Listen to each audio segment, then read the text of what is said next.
explaining why constructive journalism provides solutions in a manner that also informs the audience in the same manner that current journalism does. I'm going to explain why a large shift is needed, and then we're going to impact this out. First, let's start with some framing. What does constructive journalism actually look like? Couple key things. The most important two things to note is that constructive journalism still requires the actual author to provide a in-depth overview of the crisis. Sure, it won't go in as depth as crisis journalism, but it still provides enough for them to understand why a solution is needed. The second thing is, where do these solutions actually come from? We tell you that what we see in the status quo with constructive journalism is that they report on solutions created by experts. For example, the New York Times bringing up studies and reports done by expert economists on solutions that could be used to fix inequality. These are the solutions that will be represented in constructive journalism. They are done by experts. They have research backing them, and they're currently underreported in the status quo. What constructive journalism does is it will give an overview of the current issue and expand on the existing issue in terms of solutions with a more focused outlook on positive stuff. Now, what does current news actually look like? We tell you it looks like three things. The first thing is that it's largely negative. This is by nature of the news that they're presenting. It's not as if the authors are intentionally being negative. It's just that when you're reporting on crime and criminal activities and a lot of other depressing stuff without presenting a solution, it just inherently comes out as negative. The second thing is that it's very polarized, as is the nature of a lot of these cases. And three, and because of this, there's no real focus on solving issues. When you focus entirely on the present, and when you don't present any solutions, you create an area of negativity, and it becomes inherently more polarizing, because if there's no solutions presented, you're only given what you see at face value, which is a very polarized, very depressing world where seemingly nothing goes right. Now then, our main case is just that you get better reporting on our side of the house. First, expanding on the first burden to prove is just crisis reporting is bad, which we've already focused on what it looks like in the status quo. Why is this such a terrible thing? The first thing is it desensitizes people. This happens when you have over-reporting on crisis issues without focusing on potential solutions. People will just become numb to this. The impact that you get out of crisis reporting, which is you want to get people to stir them to actually cause action, to actually care about an issue. People no longer care because you've absolutely oversaturated them. The main thing to note is crisis reporting makes up the vast majority of modern reporting. When you see a lot of crisis journalism, people get scared, they feel negative, and because they don't see any potential solution, they're less likely to care about another issue if you bring it up to them in the future. The second burden I'm going to prove is that constructive journalism is just as good in educating the populace and spreading information as crisis journalism.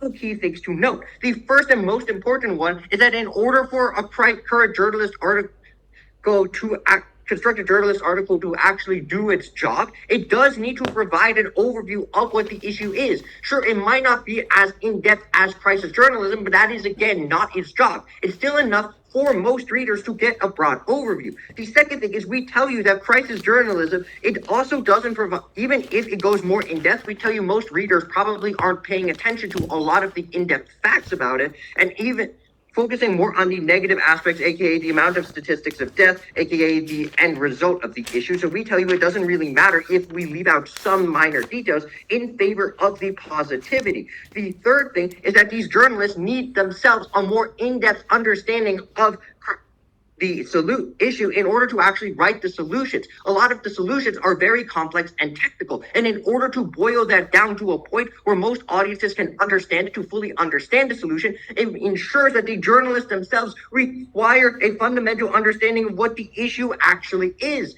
The fourth thing is that constructive journalism also provides a more in-depth look at underreported issues. When we look in the media, we see lots of current journalism where we see crisis after crisis, but whenever there are a lot of solutions that are being presented in underreported papers, these papers currently are being drowned out by the vast majority of news, which is focusing on the issue and not the solution. Because there's so much focus on the issue, these papers and journals that provide solutions are not reported on, and thus the audience and the wider world as a whole do not know about the existence of these solutions. We tell you that on our side of the house, you get more focus on the solutions, you get underreported papers and more solutions out there, etc. Before I continue, I will take the POI from Christian. We tell you that that it doesn't, even if the BBC is telling, like, even if one expert, the thing about constructive journalism is there's a lot of experts with their own opinions, therefore you get more discourse and debate. Even if one expert tells the solution, what the solution they think to Palestine is, another expert might have another. When you bring attention to both of these solutions, you get more debate, you get more public discourse. Instead of just saying that the issue in Palestine is absolutely fucked, you get two journalists saying it is fuck, but here are some potential solutions. Let's debate about this. It brings these issues up for people to actually understand. Now then, why does the audience want more constructive journalism? AKA, the biggest push I think coming from opposition is going to be no one is going to read constructive journalism. I could be completely wrong, but regardless, people are going to read constructive journalism two main mechanisms. The first mechanism is just very simply that we've been oversaturated with crisis journalism. Everybody knows what the crisis is. People don't know what the solution is, and because everybody's just being hit with crises all the time, people have stopped caring about the news. There's been a large sense of apathy growing in the world. Constructive journalism provides the solution. This is something completely new. This is something people have not heard much about. This brings hope to people, and people want to see hope in the world due to the increase in negativity. It's just in human nature to want to feel good, to want to feel like the world isn't fucked, to feel that there is still a way to recover from a lot of these situations that we're seeing. Therefore, people are definitely, I think, going to want to read constructive journalism. Lastly, why do you need a major shift in order for constructive journalism to work? Because constructive journalism is simply harder to write and sometimes more technical to understand. That's why crisis journalism is getting a lot more attention because of the negativity and the oversaturation. In order for constructive journalism to actually gain a foothold, you need to completely overturn the situation. We tell you, yes, it's fine if we lose crisis journalism, because crisis journalism, a lot of the aspects of crisis journalism will still be reported in constructive journalism, and the other parts of it are just less important in our opinion. Vote go. I'd like to thank the Prime Minister for that very fine speech, and I'll call upon the next speaker, the Leader of the Opposition. Here.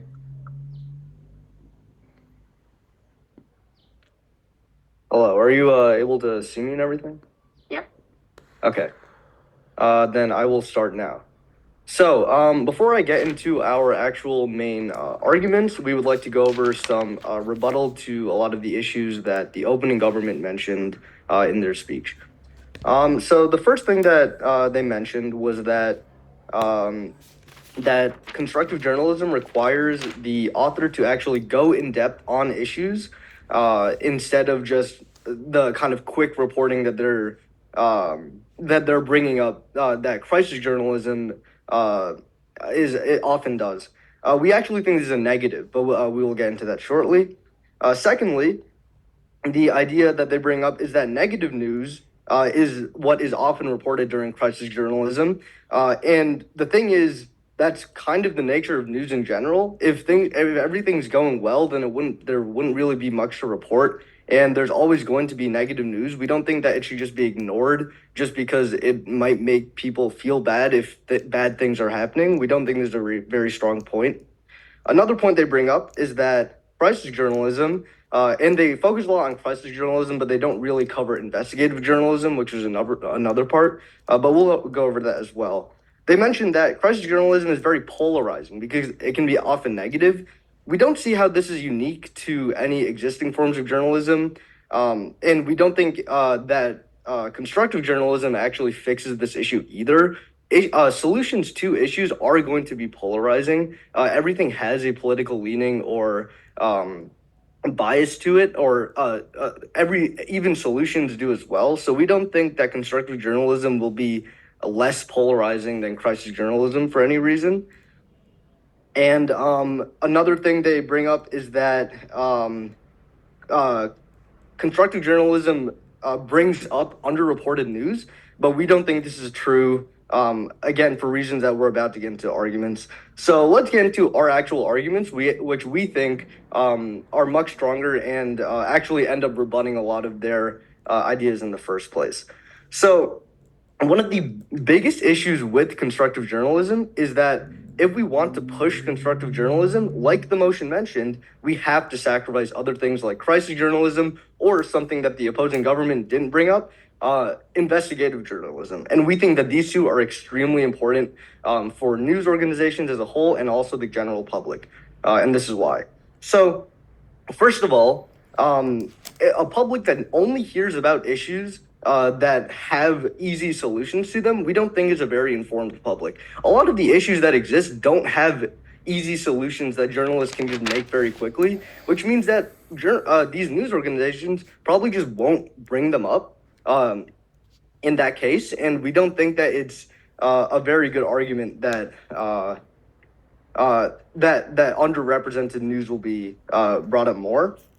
One of the huge advantages with investigative journalism is that it is able to reveal a lot of very important issues that could not be possible if we start cutting back on these departments. Some of the examples we would like to bring up is the famous Watergate scandal in the U.S., where the president of the United States was caught using listening devices in the opposing Democratic Party's offices. Without investigative journalism or decreased investigative journalism, issues like this would never have been found out, and that's a huge issue that investigative journalism has helped push. Another thing that we want to bring up was that President Vladimir Putin in Russia was recently or semi-recently caught poisoning an opposition party member, Navalny. And investigative journalism is actually the reason that all of this plot was discovered, as well as the jail cells that this opposition leader was brought in. And we learned a lot about the Russian political system and the crimes that the president of Russia had committed because of investigative journalism. And we would not have learned about this otherwise. We think that constructive journalism, while it may have some benefits that we will dissect later, we don't think that it outweighs the whole issue of cutting back on investigative journalism.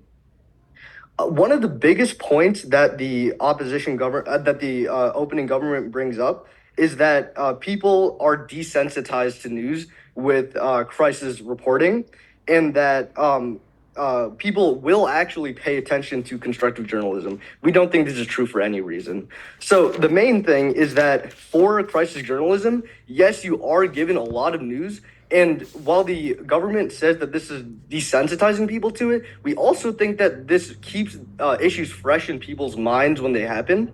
One such example is the Israel-Palestine conflict. We don't think that movements about this conflict would be nearly as strong if people were given a single news segment and then it's forgotten forever. And that is actually one of the issues that constructive journalism will lead to. Because when we use constructive journalism, we get one small little snippet, and then we get the expert solution to this snippet of news. And that'll lead to people thinking that, oh, it's not a problem. You have a solution. It's fine. So all of these huge issues that are happening everywhere around the world or domestically just end up getting ignored and just brushed off because it seems like, oh, well, we have the issue to the problem. They say that I'll take a POI, sure. Investigative journalism still exists on our side. You still report on how Putin poisoned someone, but instead of focusing on the every single detail of the poisoning, you focus on how to prevent these things from occurring in the future. Well, again, we acknowledge that investigative journalism will exist in this imagined future, but it won't nearly have the same resources and funding because news organizations will push for constructive journalism. That's detailed in the motion. Going back to it, they say that people will pay attention to constructive journalism because it'll be important, positive news. We don't think this is true. Plenty of positive news exists already, and if people were really that interested in only hearing about positive news, they probably would. They say that people will be interested in constructive journalism, but like they mentioned, all of this journalism will have to be extremely in-depth and extremely researched, and we don't think people will take the time to read so much information. And that brings us to our second point, which is that news organizations have a big issue, first of all, with diversity and representing under issues facing more marginalized communities. A large amount of the news cycle and organizations are not staffed with people from marginalized group or minority groups. And that means that if we're going to focus on constructive journalism now, you have two main solutions.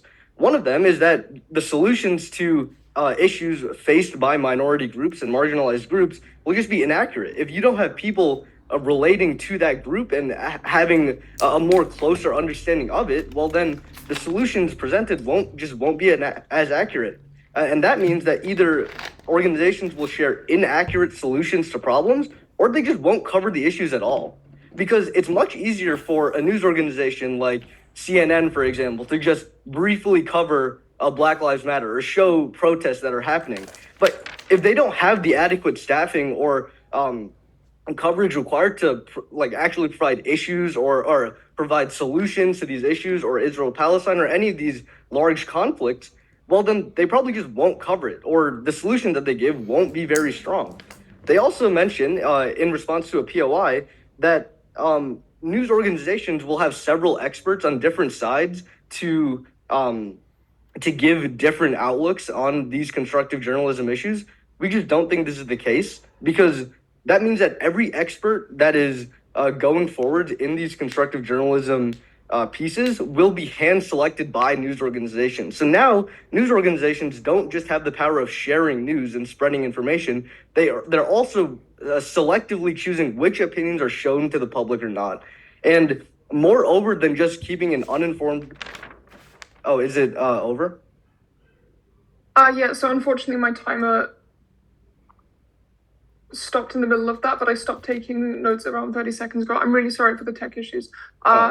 No, so the counterfactual is we Don't just worry say about that, Give me one second, we just I'm going think to that see if I can get whatever one online. they're saying about this sort of corrective journalism or like solution-oriented journalism, the case is that sort of thing should be left up to the public to decide. It should be left up to people to debate on live news TV channels. We can have lectures, we can have all this public discourse around these things so people can discuss what's going on, similar to what's happening with Palestine. There's discourse, there's discussion.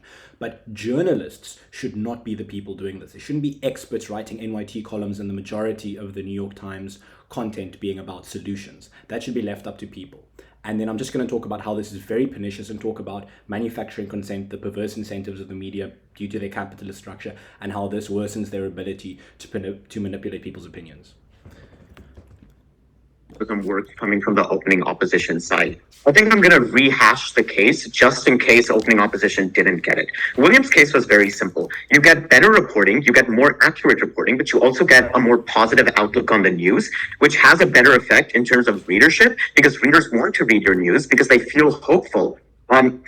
He gives you like a ton of mechanisms as to why this is likely to happen, right? The first is that constructive journalism is likely to still include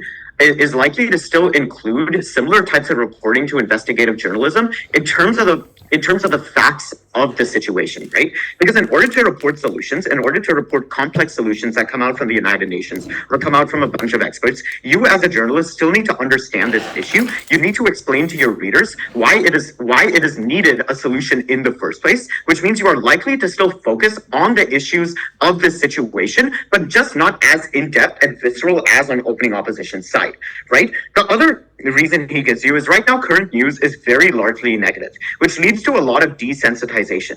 There's a reason why when we see social issues happen, there is a lot of gusto at first with which a lot of protesters take to the streets, but then it starts to die down simply because of the fact that there aren't a lot of solutions being reported, and it's simply very, very visceral, and people just get desensitized and think the world is messed up.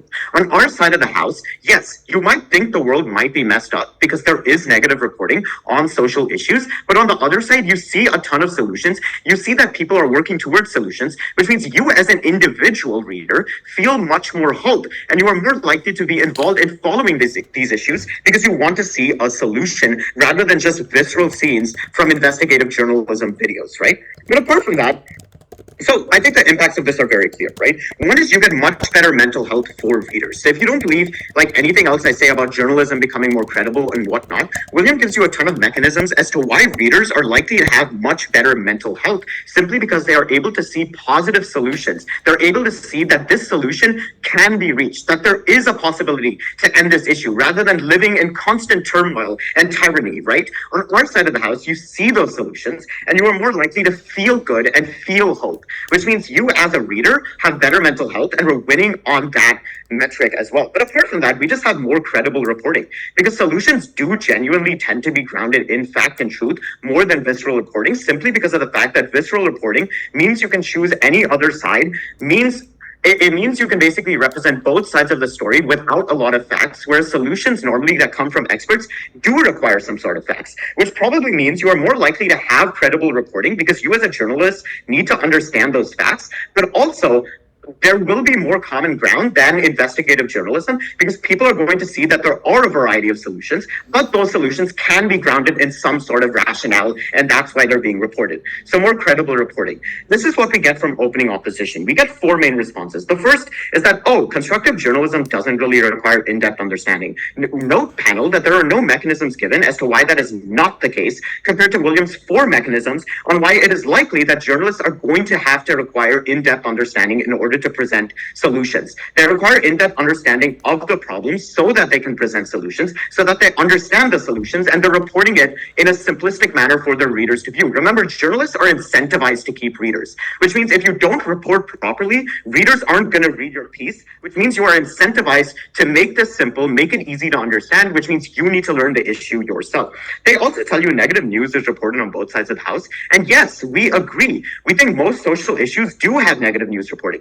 Difference then is on their side of the house, you have an oversaturation of investigative journalism, which means a lot of positive outlooks and solutions get covered by this oversaturation, which means you have much more negativity on their side of the house, which impacts reader mental health, but also leads to readers not really wanting or not really thinking that there is any hope in this world, right? They also say we don't talk about investigative journalism. Here's the problem, right? And I think this is going to go on to their argument. Their main argument is that, oh, we sacrifice investigative journalism and we sacrifice visceral reporting. Here's the problem with this. I think on our side of the house, we still have investigative journalism. We're simply supporting an increase in constructive journalism at the expense of it, which means right now we have an oversaturation of visceral, problem-focused journalism.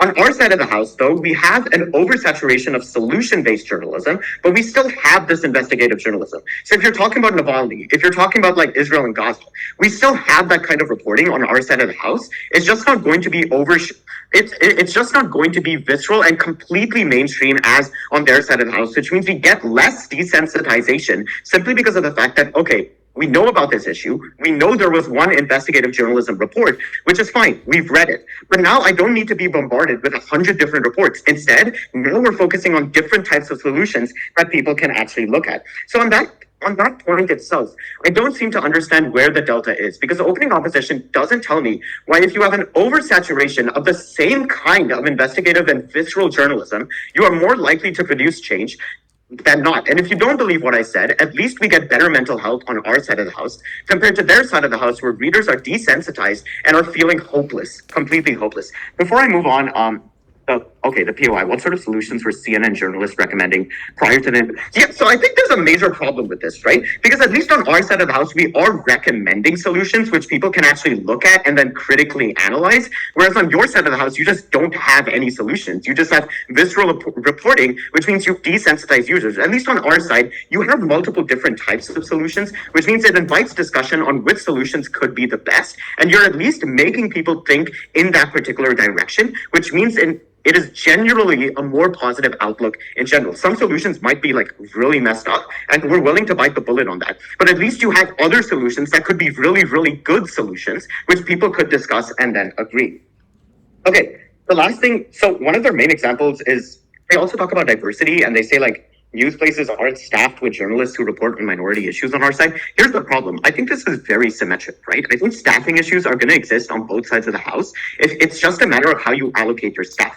On their side of the house, if you have staff allocated to report on minority issues, and based on their mechanisms where they say, oh, staff might not be able to represent minority issues properly, that can happen with investigative journalism itself. But here's why this is much better on our side of the house. Because even if we're recommending solutions that might not be accepted by society, but that doesn't mean we're embarrassing a minority group, or we're essentially reporting in a way that embarrasses a particular minority group, right? Because it's not particularly visceral, it's not oversaturated as on the opening opposition side. And that is why you should vote for our side of the house, because we bring you better mental health for readers, but we also bring you more credible reporting and more discourse and discussion. Happy at least the time one then would like to thank the Deputy Prime Minister for their very fine speech, and I'll call upon the last speaker of opening half, Deputy Leader of the Opposition. Here. Can everyone see me? Can you hear me? Yep. I'll start now. So first of all, I'd like to start with a bit of a rebuttal on the OO. So some of the OO assumes that it'll have some level of facts, which makes it hard to believe due to funding cuts, right? So if they agree that there will be some facts in the constructive journalism case, but if you're cutting a lot of the funding for the investigative journalism, the people that actually go out and find the facts, then it makes it hard to believe that you'll find the same level of information on certain issues, right? You might get a solution, but is the information you're getting as good? We would argue no, right? They themselves said it won't be as in depth, right? There won't be as much information gathered on it. They'll focus mostly on a solution and they won't give you in-depth facts. Additionally, this is a huge burden on journalists to find the facts and solutions and keep it relevant, right? The solutions only apply if it's relevant timing. A lot of events are live. They're not one and done. They keep on happening daily, and daily there's new information, right? So if you put out one solution, that cannot reflect facts that change. The purpose of investigative journalism, crisis journalism, is to tell you what's happening daily, right? You are always informed on what's going on. Additionally, they mentioned solutions. Solutions aren't always easy to find, right? Some social issues have been going on for decades, and they haven't been solved yet. So there's nothing indicating that this rise of constructive journalism would somehow critically solve these critical issues. Another thing is it's oversaturating. What they said it would oversaturate. We don't really know what they mean by that because the government doesn't believe that it's bad to get more news and more information, right? It's not a bad thing to get more information on issues that are going on because it makes sure you're more informed, right? It makes you have a better understanding. And they mention minorities and the solution don't exist, right? Solutions sometimes don't exist, right? And as they mentioned, there might not be a full understanding in some news sources of minority views. So they kind of agreed with us that some solutions that will be put out for these minority issues and viewpoints of minority groups won't always be accurate or as good as others. So there will be a public misinformation that these minority issues are easy and they're very fixable when they're actually not, and they're more deep rooted than that. Additionally, they say that a lot of the solutions won't be good. They themselves said it won't be good. Some of it won't be good, but some of it will be, right? But that's not entirely great if they themselves are admitting that a lot of the solutions won't be great. I'd like to first of all continue pushing the point that my partner made that news organizations do have a diversity issue, right? They're not always fully staffed to represent all the beliefs and viewpoints of the issues they're reporting on. So in this world where constructive journalism is a thing, is the main thing, there will either provide inaccurate solutions, which will, once again, as I mentioned earlier, create disinformation or bring the idea that these solutions are easy and there's not as big of an issue, or they just won't report on it. If they don't have the viewpoints to make the issue accurate, they might not report on it at all. You just won't know what's happening in this certain issue. And then I'd like to push a new point of positive matter is the purpose of news reporting isn't to make someone feel good. It's to make you know what's going on in the world. As my partner mentioned, there's a lot of not pleasant stuff going on, right? There's a lot of wars, conflicts, social issues that don't make you feel good. And to kind of butter up those issues and push it as feel-good issues, it's just not doing the issues justice, right? The reporting news events and information to people is the goal of news reporting, right? People, if issues are happening outside of where you live or outside of your scope on the world, then you're not hearing or understanding all these other issues. I'll take William's POI real quick. We still report on the same crises. It's just that constructive journalism provides expert solutions that are often ignored on your side of the how. Yes, but as you mentioned earlier, you said that sometimes these solutions aren't fully built out, or they aren't good. Your partner by himself said they are not the greatest points, and sometimes they might be bad. And we're saying without this, when you're just giving the facts, people will make their own opinion and they will learn about other issues across the world that they wouldn't have been exposed to without this type of news, right? So the news isn't inherently solution based, right? It's meant to give you facts daily, to keep you constantly informed. If someone puts out a solution, it might seem like this is the solution to the issue. This issue is done, right? We don't have to worry about it. There's a solution, when that's not necessarily true. As I mentioned earlier, there have been conflicts, social issues that have been going on for decades, centuries, and there's still issues, rooted issues in society that just putting out a solution for in the news won't actually solve the events, but it might give people the view that these events are easily solvable when they're not. And as mentioned earlier, these solutions won't always be accurate. You can't give an entirely accurate solution to an event that hasn't been solved in decades with generations of different scholars, experts viewing it. So as the government, we believe that constructive journalism, the costs aren't as great as, or the pros aren't as great as other forms of journalism like crisis journalism, investigative journalism. Thank you. I'd like to thank that speaker for that very fine speech, and I'll call upon the member for the government to start us off the closing half. Here. Yes, take a minute.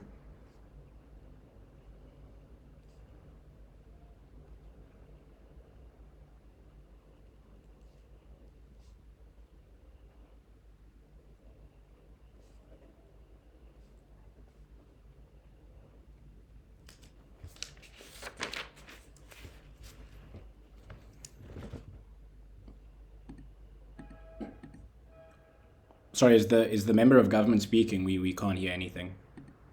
I believe she's muted at the moment. I think she needs 1 minute. Okay. Am I audible now? You are audible, yes. Great.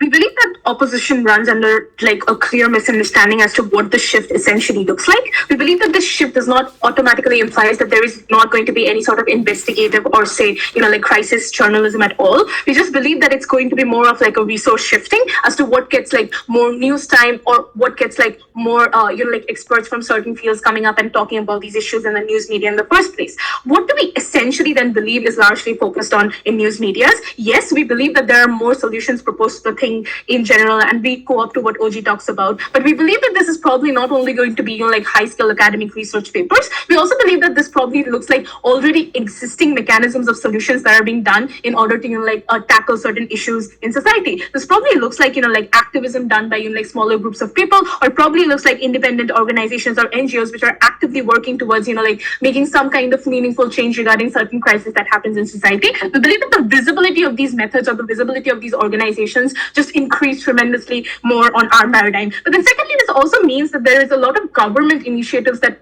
take like a front phase in media, which means that a lot of government initiatives that are done in order to tackle these social issues or in order to actively deal with crisis is highlighted, which means that it also means that the efficiency of these government initiatives, etc., is also something that gains a huge number of visibility, because we believe that the criticism or the effectiveness of certain solutions is also something that is now discussed in media large scale. But we also believe that this does not essentially looks like news media in itself providing solutions, as Owo talks about. We believe that this probably looks more like news media bringing up people who are actively engaged in these things, or bringing up experts from certain fields in order to highlight how solutions might look like, or how solutions are actively happening in status quo, etc.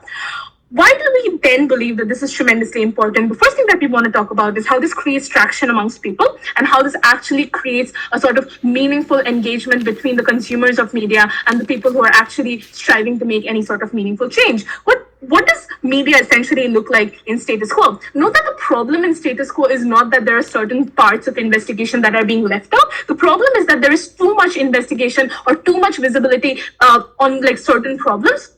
We then believe that a lot of OO's claim on why, a lot of things essentially get sacrificed, or a lot of knowledge essentially gets sacrificed, is inherently false, because that is not the problem in status quo whatsoever. We believe that then what happens in our paradigm is simple. We reduce the visibility, or the extent of visibility that these problems have, and focus a lot more on solution. But then secondly, note that it probably means that people engage with it a lot. Because note in opposition's paradigm, people actually do not engage with news a lot. And this happens for a couple of reasons. One, because they feel like they're too small an actor in order to go ahead and engage with they feel like they're too small an actor in order to go ahead and make any sort of meaningful delta whatsoever. I did not ask for a PO, but whatever. Which means that you feel like your input in a certain crisis or your input in making any sort of meaningful change is not going to be big enough to solve the problem in the first place because the problem is so big, etc. We then believe that the only thing that this leads to is ultimate hopelessness and ultimate fatigue. We then believe that even if there is a lot of details that are being shown in news regarding these things, it's ultimately things that people choose not to watch because they see the same thing again and again in a lot of news media whatsoever, which means that it leads to two things. One, people don't want to watch it because people don't want to feel completely hopeless and sad again and again. But then secondly, even if people watch it, we don't think it makes a meaningful change in their life, which means that even if people ignore certain details of the problem, as OO talks about, we're still okay because we're going to prove to you why people probably engage in these problems a lot more. What then happens in our side? It's simple. We believe that we streamline problem, and this probably looks like you go ahead and say that this is the problem, and then you extensively talk about the solution. We still explain what the problem is because note that that is simply a prerequisite without which the solution makes no sense whatsoever. But what does the significant increase means and why is this good? Because note that the significant increase means that you're not only talking about national level or international level in policies or papers, etc. You're probably also talking about engagement at local levels, etc. Or you're engagement in which smaller activists or smaller organizations are essentially trying to deal with these crises in the first place. All of this means that you probably see the extent of which people at different levels are engaging with these crises in the first place and hoping to solve this. Note that this does not ignore or forget issues because if the issue is truly big enough, it probably means that there is an extensive visibility on all of the efforts that are made to solve the issue in the first place, which means that now probably you do not always talk about the fact that there is a conflict going on in Israel and Palestine, but focus more on the kind of initiatives or the kind of policies that people are making all around the world in order to effectively stop the conflict or what possible solutions in the future look like. What are then the impacts of this? First, we believe that people in smaller levels get a lot more visibility, which means that activism that happens in lower levels or the kind of initiatives that people are making at ground root level gains a lot more media visibility, which ultimately probably leads to these activists getting a lot more funding and a lot more opt-in from local actors, etc., which probably means that the activism that is happening in ground root levels in order to combat a lot of these social issues is probably something that is working a lot more effectively. But then secondly, note that the average individual engages with this a lot more because now you just do not feel helpless anymore. You feel like you're probably someone who can make some delta change because you know or are aware of the kind of avenues through which you can make these change, which means that making change does not seem like a big enough daunting thing, which means that opt-in from local people is just significantly higher. But the second thing we want to talk about is how this makes people politically aware, because note that in status quo, when media focuses on political issues, the political narrative is that an issue is happening because of somebody's fault, etc. We believe that this is something that is perpetuated by media. The consequence of this is political problems become is shown to be a consequence of certain identities or ideologies. We believe that the thing that happens in our paradigm is that the focus is shifted more on actions, which means that the news shifts and focuses more on the kind of initiative that governments are making in order to solve issues or in order to solve problems in the first place. The impacts of this is one, people become more politically aware and thus better voters in long term because now governments are focused in long term because the political narrative is again based on the kind of solutions that exist or the kind of solutions that government want to come up to existing problems. But then secondly, we believe that governments are also now forced to be more accountable for the kind of policies that they're making, which means that on the instance some of their initiatives are not making any sort of meaningful change, then this is also something that gains a lot of visibility of, all of which means that governments are likely to be more accountable. The last thing we want to talk about is principle, because note that media probably is a tremendously powerful tool, which means that we have the power to show what matters. We think that we shift the narrative from things that things like helplessness, etc., and show that solutions probably matter a lot more. We believe that this is probably a principal good thing because this makes people feel a lot more in depth of their actions. Thank you. I'd like to thank Mem for the government for that very fine speech. Also, look, guys, I understand that when you say POIs in chat, some may understand this to be text, but there is a very clear consent mechanism in the manual where the speaker must also consent to take a POI. So I do think it is circumventing the rules to some extent if you are writing loads of text in the chat that then the speaker is distracted by. I think that constitutes to the same extent that if I, for example, didn't accept a POI and you just started talking as well. So I would please like people to note that when you write a POI, make sure that someone has already accepted it. Cool. With that said, it's not an existent mechanism. I want to be clear because the WDC and the EUDC manual do not necessarily stress how to debate in online formats. So comparing this to the in-person equivalent, I do not think that this is necessarily a fair way to go about debating, as this would circumvent the mechanism for the speaker to actually consent to have a POI. I hope that makes sense. If this is an issue, then you may please, of course, go ahead and raise it with Kat. Cool. Without further ado, and for the opposition, whenever you're ready. Hi, hello, can you guys hear me, see me, all that stuff? Yep. Okay, cool. Okay, I will be starting my speech in 3, 2, 1. What Closing Opposition is going to do today is tell you what this debate is actually about. I think everyone in the rest of this debate has been very scared to talk about what media actually looks like. Before I get into our extension on how solution-oriented journalism is fundamentally antithetical to the proper journalistic role of journalism in society, and how this worsens the worst abuses of power that journalism has in the past enabled, I'm going to do some overview on what's happened in the debate so far. The broad push we get from the government bench is really one key thing. And there's some tension in it as well, but there's really one key thing. That people are bombarded and oversaturated with information about what's going on in the world, and that people are apathetic about what goes on in the world. Now, especially from OG, there's some tension here because they say people are super depressed and there's a huge amount of effect that media has on them, but at the same time, they're apathetic and they don't care about what's going on in the world. We don't really get that. But the main idea is that people see media and people are incredibly apathetic about it. That's just not the case, guys. That's not the case.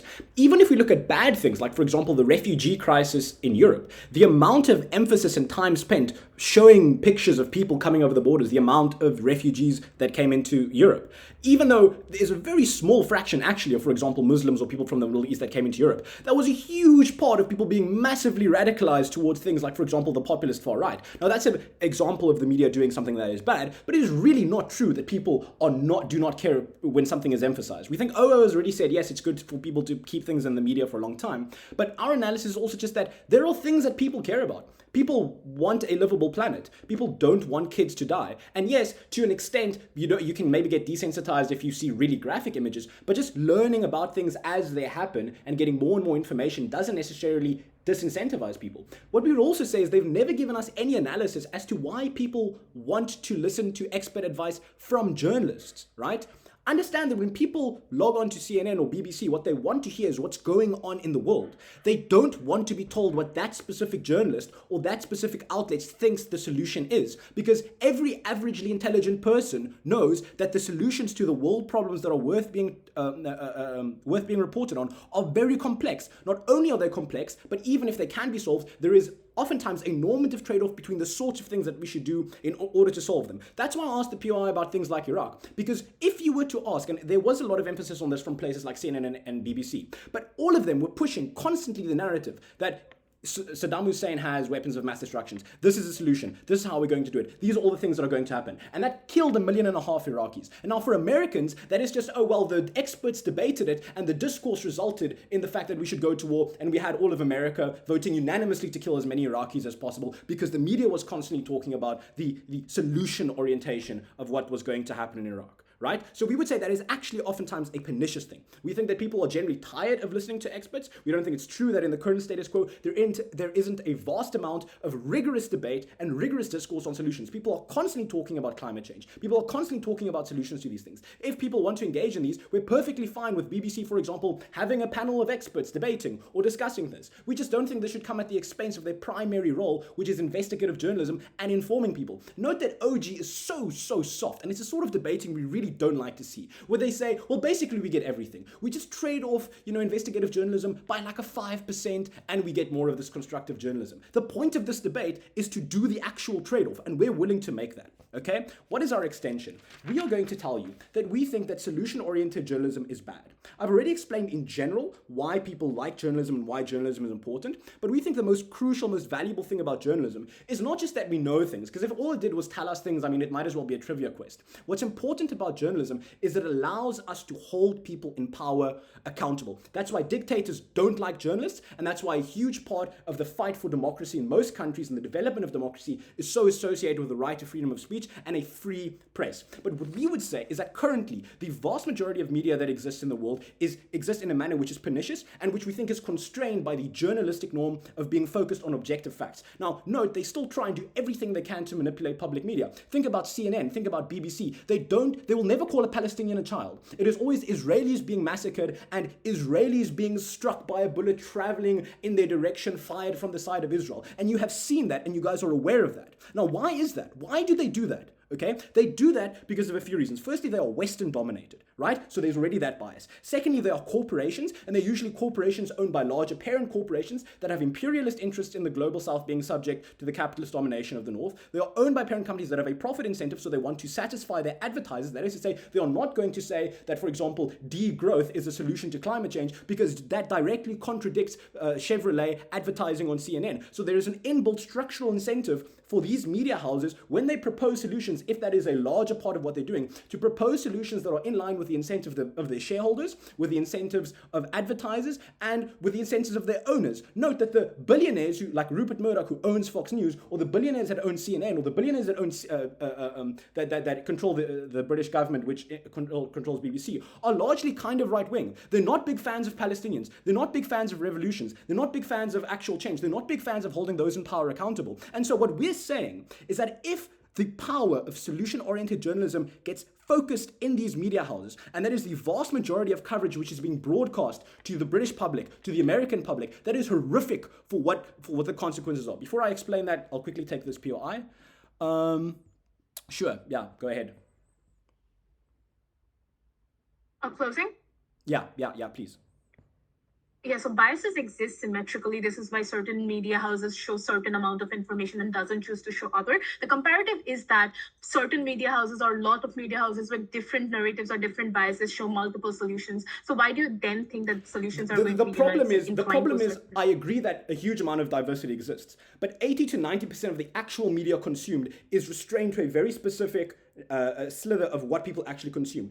Everywhere in the world, people for the most part, and this is primarily about the West, consume either the BBC, the CNN, etc. Yes, Al Jazeera will give you a different perspective. Yes, whatever, News 24/7 South Africa will give you a different perspective. But even those news corporations are subject to the same capitalist profit incentive constraints because they're capitalist entities, which means that there's only so much that they can do to go against the interests of the people that own them. Now, that PI took a bit of time, but what I'm really trying to get at here is journalism that constantly pushes certain solutions is likely to push the sort of solutions that are not in the best interests of the rest of the world, and definitely not in the best interests of the global south. Very proud to oppose. I'd like to thank the leader of the opposition for that. Member for the opposition for that very fine speech. Call upon the government whip to finish us off for government bench. Hear. Yeah, just 10 seconds, please.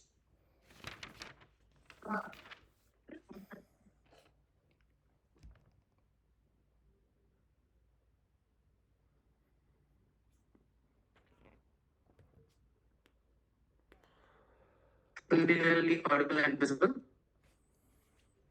Yes to both.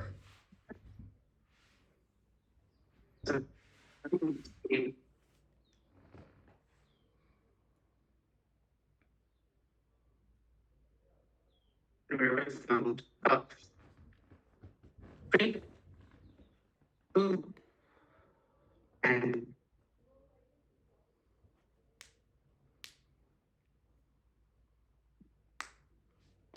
Did you start speaking? Sorry. I didn't pause for a second. Sorry. Okay, no Second worries. page, Sorry, Sorry.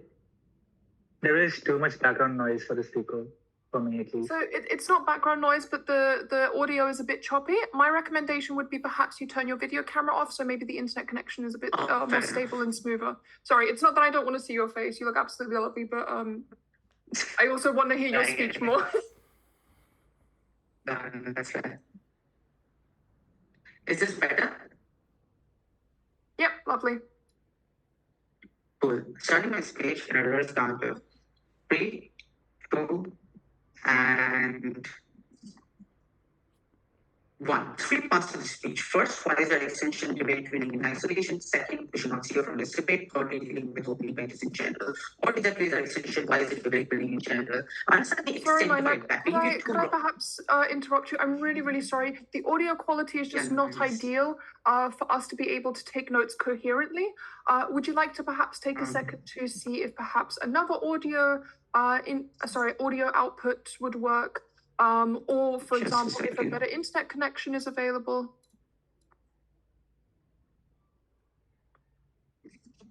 Like,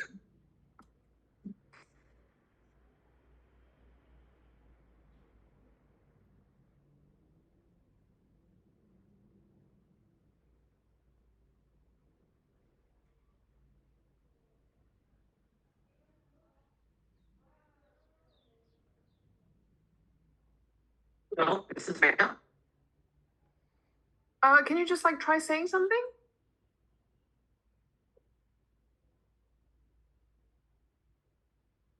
Minor, could you just like quickly say something like a sentence or something so we can determine whether we can take notes in your speech?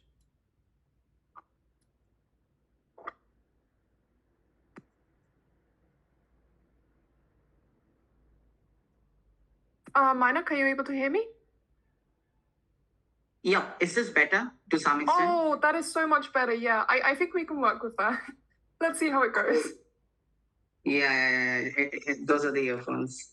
Cool. Starting my speech in a reverse count of 3, 2, and 1. 3 parts of the speech. First, why our extension is debate winning in isolation. Second, pushing out the other closing bench out of this debate. Third, dealing with opening in general. What exactly is our extension? Our extension is simple. We tell you that the rise in this particular form of media journalism means that solution-based efforts by NGOs, activists, and other people get more amount of highlight in status quo. This probably looks like more amount of mobilization. But second, we go ahead and tell you that news probably brings up experts from fields who do not know about stuff in the first place. And we quickly want to clarify the general misunderstanding and opposition over here. It's that we agree with the idea that people do not want solutions to hear solutions from journalists, and that is the fundamental problem. It means that these journalists and these media channels are likely to leave space for experts to come in and give that particular solution, or they're likely to go ahead and bring these particular experts in the channels to give this particular solution in the first place. We don't know what kind of delta that closing opposition was able to get by conceding to our side of the stance, but they go ahead and say we are okay with BBC setting up an expert panel. That happens on our side of the house when you do have a rise in this, where expert opinions are probably valued in status quo because people know that there's probably a solution-oriented media channel in the first place.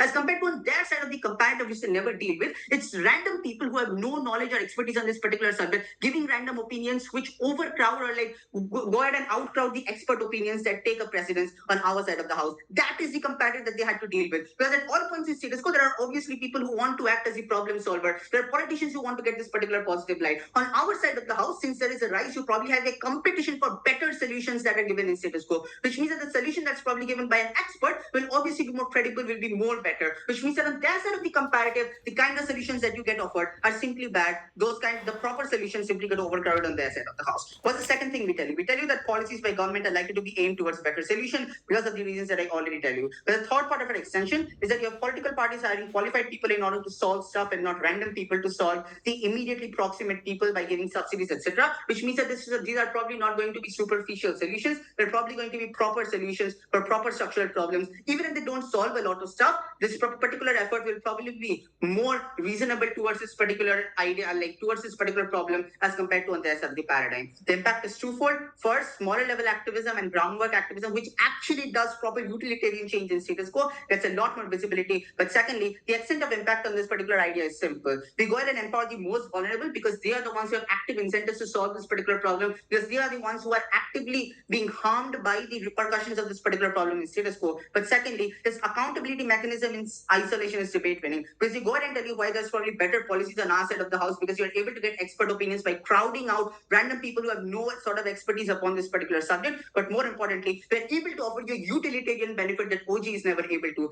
They're very soft in this particular debate, but we'll come to them later. Coming down to first what exactly CO's case is. CO doesn't have a delta, because they can't consider constructive journalism is simply bad, because the solution that is shown is probably not good for people in the global global south. We go ahead and tell you why biases exist either ways on both sides of the paradigm. It means that even if BBC probably became solution oriented, it's probably going to even if it becomes investigative on their side of the house, they're probably going to investigate solutions like stuff which is not present in the global south. It's maybe present in the vicinity of their own areas or maybe in European countries in the first place. They do not prove to me on the comparative why there is a greater incentive for going ahead and providing solutions for the global south in the first place. Insofar as there is no delta on this particular argument, I do not see any idea of engaging with this. But there are other ideas that no one wants to listen to journalists giving solutions in the first place. I go ahead and clarify this. It's not about journalists giving solutions, it's about media houses giving out spaces to expert panels to give that particular solution, or maybe going ahead and referring those particular experts on particular solutions in the first place because they know that this is what the audience wants. Let's quickly weigh over OCO. Then we are able to weigh over them on two metrics.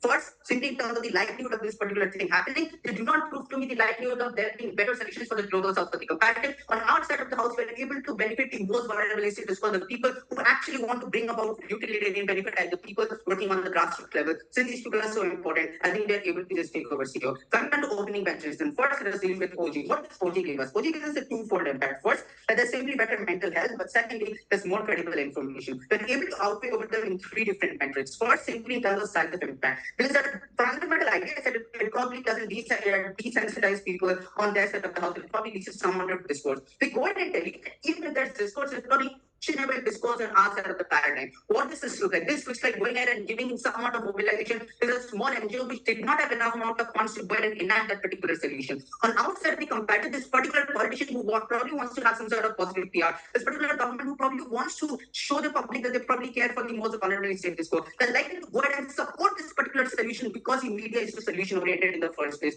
which means that the likelihood of actualization of the solution that these particular ground level people have come to know after 10, 20 years of working in this particular field, gets more chances of actually solidifying on our side of the paradigm. That's not something that opening government talks about. They simply say that there's probably better mental health. Why are we able to go ahead and credit this particular impact over better mental health? Because even if there's better mental health for people who are disconnected from this particular problem, we tell you why there's better chances of achieving a particular solution due to more mobilization in areas where this particular problem is happening in the first place, which means that these particular vulnerable individuals are simply better off. But secondly, we tell you that the kind of people we are affecting are the most vulnerable in status quo. The comparative over here on opening up is that, you probably have more credible information. We go ahead and tell you clearly how exactly you have more credible information. We go ahead and paint to you the comparative of more credible information. It's that politicians and people who do not have enough amount of expertise crowd out this credible information. This comparative never comes out in opening government. Before I go ahead and talk about a utilitarian benefit opening opposition. You're taking RPOI? Yeah. Yeah, so you mentioned a lot of the expert solution or the proper solution. What does your sort of news reporting look like when there is no easy solution or no good solution to a conflict that may have been happening for decades or centuries?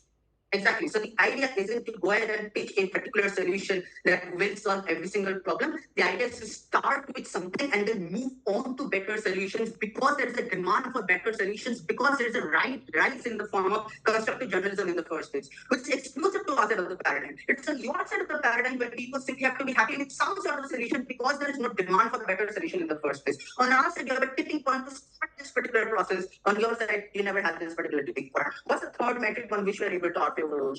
It's on the utilitarian benefit because OG never goes ahead and tells you how exactly this takes place in status quo. They go ahead and tell you where there's more amount of accountability mechanisms for government. But now have a greater amount of incentive to go ahead and support the most vulnerable people in status quo. But these groundwork people who actually want some sort of change for their particular region are more likely to go ahead and have some sort of solvency for the issues that they are facing in this particular region in the first place. Which means that simply in terms of size of impact, in terms of the kind of people affected, and in terms of the likelihood of achieving some sort of solvency using this particular solution, but even if not that, the likelihood of getting some sort of hope for people in this particular region is simply more, which means that they are able to offer over OG in that metric as well. We're so proud to propose. And with that defend government whip, that very fine speech. Now call upon the opposition whip to finish this off as a whole. Here.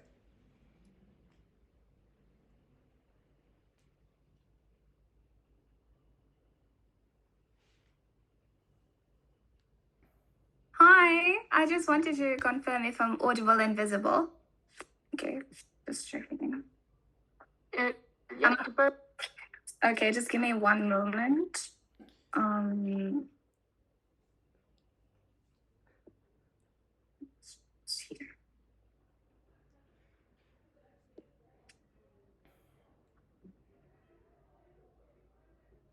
Okay.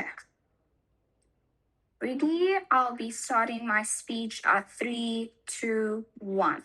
At the point where you oversaturate the news with constructive journalism, you're no longer shaping the awareness, you actually shape the illusion that people like indulge in when it comes to the media. You trade off the fact that you can hold people in power accountable just to make people feel better when they see news, just to like improve their mental health. We think this is far worse when it comes to mobilization and when it comes to progressive change. My partner already tells you extensively, when we look at the current status quo, is that there are currently discussions happening, right? Even in this world where we live, where investigative journalism is the biggest part in society, right? We think the trade-off here is that when you trade off like this specific investigative journalism, which is used for these discussions that are happening in status quo, we think it is really bad to trade this off like comparatively when it comes to constructive journalism, right? Two issues we think when it comes to like government's bench. OG comes and tells you that it's better to expense the truth and rather just to prioritize the comfort of people, so they don't see a lot of negativity in the media. CG's problem is that they don't even give us a clear explanation why it's bad to show investigative journalism, right? They don't tell us why it's bad, that it should be oversaturated and the comparative exists. We think that there's no extension on that. Now let's go weigh our benches over here, and I'll first start with OG, right? When they come on to talk about their framing. One, they say just creates this polarization, right? We think when it comes to journalism, that doesn't create polarization. What happens is you reveal it, right? OG does not clearly understand that, when it comes to polarization, you actually end up reflecting on the underlying inequalities that exist within an area or specific region, right? What happens is when you suppress this and you actually end up hiding it, we think if that's just a bad thing. I think it's quite intuitive why it's bad to hide the fact that negative things are happening to people when you hide these inequalities, right? Secondly, they come up here and talk about negativity, right? We think that just because something is not good doesn't mean it shouldn't exist in the first place, right? We think there's negativity when we talk about investigative journalism, where you for example, when you hold the government accountable and etc. Simply telling us that investigative journalism should exist because it creates negativity, you end up not holding the respective people accountable, and we think that is bad. Thirdly, they talk about this emotional discomfort that exists when it comes to people when they see things that happen in Palestine, things that happen in Ukraine, and etc. Right? We think that emotional discomfort doesn't necessarily lead to social harm, right? We think that these negative emotions that are associated when we look at investigative journalism is needed because this is what drives the current conversations that my partner talks about. When people in status quo actively speak about these current issues that exist, we think that it is important for this negativity to be there because it drives people to actively speak about it. It drives people for reform and etc. Right? The comparative year panel is that even if OG wins on the idea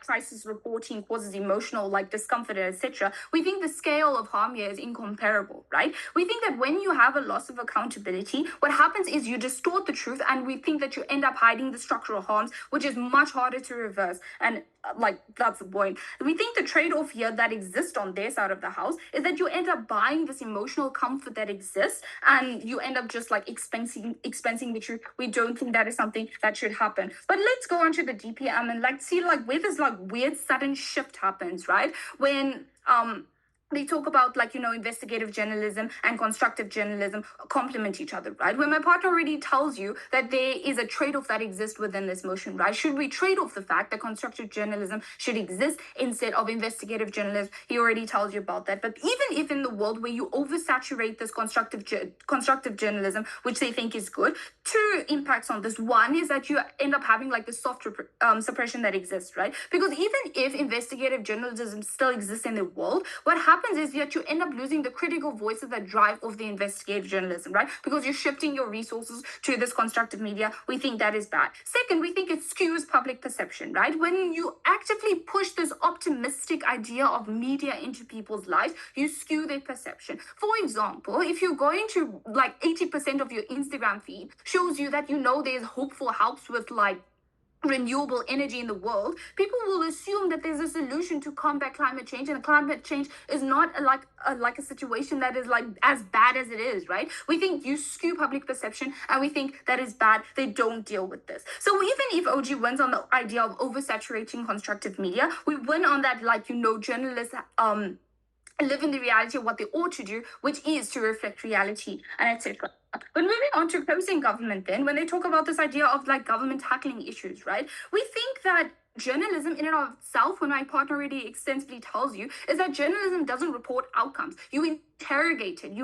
Is the solutions working? Who is benefiting and who is being left out, right? You don't get this on constructive journalism because there is no criticism that comes with it. They simply talk about the solutions that the so-called, like, the government or like these huge NGOs are pushing. We think that is bad. When you actually, by definition of constructive journalism, simply celebrate the outcomes instead of critically analyzing it, right? We think that simply a government like releasing a press release or go on news and say, hey, look at what we're doing, but you're not actually ending up like sorting out the critical harms that comes with it. When you shift the narrative to that, you skew public perception of like what the government is doing wrong and instead celebrate the outcomes, right? We think the comparative here is that when it comes to investigative journalism, you at least have that critical analysis. You at least have the world in which you actively interrogate the specific things or outcomes that like CG is trying to push when it comes to government outcomes, right? We think that there's this like weird kniving happening in like this opening bench, right? Because first OG says that journalists are going to report the solutions and etc. And then closing government comes and says that,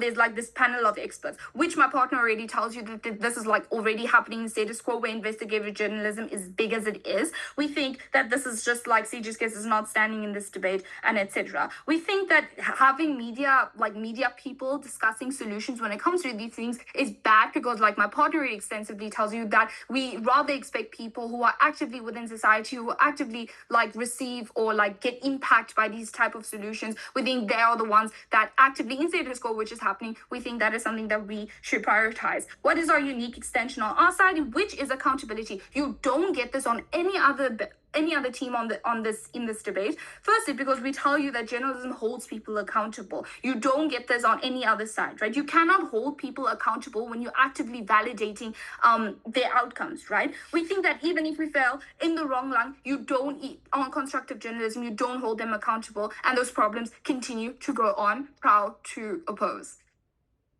I'd like to thank the opposition for that very fine speech and all speakers for what was a wonderful debate as a whole. Please go outside, metaphorically shake hands. We will call you in after we have done our deliberation. Tavish, do you want to just take like 1 or 2 minutes, or are you already ready? So I have my initial call. Okay, fantastic. Then we'll just wait for everyone to leave. Cool. Should we leave the breakout room? Yes, please. That would help a lot. Yeah.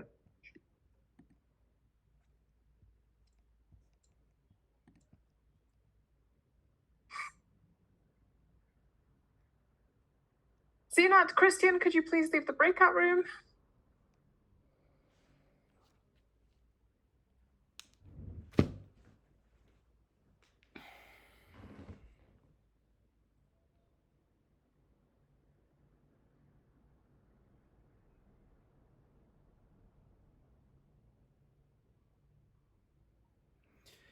Sure, yeah, I don't know.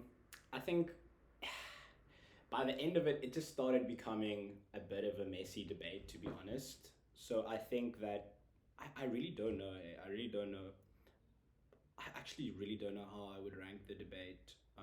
Just because I think the whole, yeah, just like again, it's one of those things like what is actually going on? Like, is there actually a trade-off happening? Low-key, what exactly does this constructive journalism look like? It's just weird. I'm not gonna lie, I have no fucking idea what CG was saying. They were speaking so quickly, plus the like slight Indian accent, that I really struggled to fucking know what they were cooking. So, but I think we did well. I think I'm pretty happy with the speech given the amount of like the lack of sleep. But yeah.